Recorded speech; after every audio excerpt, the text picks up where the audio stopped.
qonnaan bultoonni Oromoo baay'inaan lafa qabiyyee abbootii isaaniirra dhaalan qabatanii keessa kan jiraatani. Pirojektoonni eebbifaman buufata fayyaa 10, sheediiwwan tajaajila garagaraatiif oolan 98, dirree ispoortii 6, manneen barnootaa 9, waajjiraalee galmeessa ragaalee bu'uuraa 13 fi hirmaannaa hawaasaatiin pirojektoota 13 walumatti pirojektoonni 149 birrii miiliyoona 300 fi miiliyoona 4 oliin ijaaramanii eebbifaman.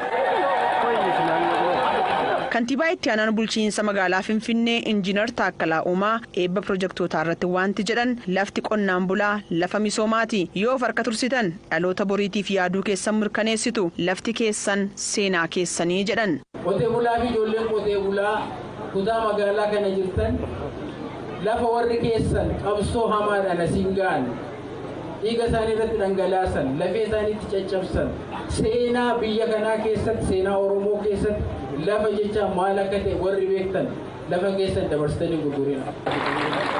Dhaloonni har'aas seenaa hin balleessinaa jechuunis dhaamaniiru. Seenaa abbootii keessanii seenaa dhalootaan barreessina. Seenaa dhalootaa yoo balleessitan seenaatu sin gaafata.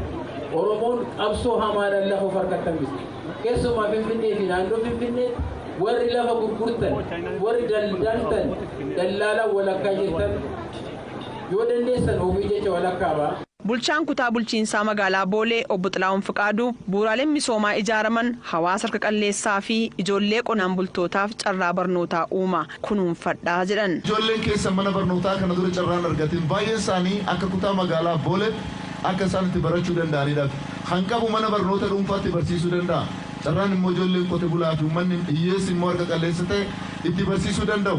Mana barnoota dhuunfaatiin olitti barsiisaa ga'umsa qabuu fi barnoota qulqullina qabu daree barnootaa guutuu ta'e argachuu itti danda'u mootummaan guutuu fi dirqama ta'a waan ta'eef isa kana qabatanii hojiiwwan mootummaan calqabe cinaa akka dhaabbattan carraa kanaan waamicha isinii dabarsaa.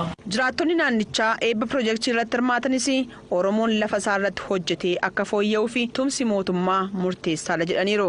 Amma qotee bulaan naannoo kana amma tokko waan humna qaban jiru isaan sun naannoo isaanii irratti misoomsachuu danda'u. Kanaaf mootummaa isaan sana deeggaruu qaba yaada jiru. Pirojektoonni eebbifamanis hojii dhabeeyyiidhaaf carraa hojii waan uumaniif itti gammanneerraa jedhan. Pirojektoonni eebbifaman kun baay'eedha. Keessumaayyuu hojii dhabdoonni baay'ee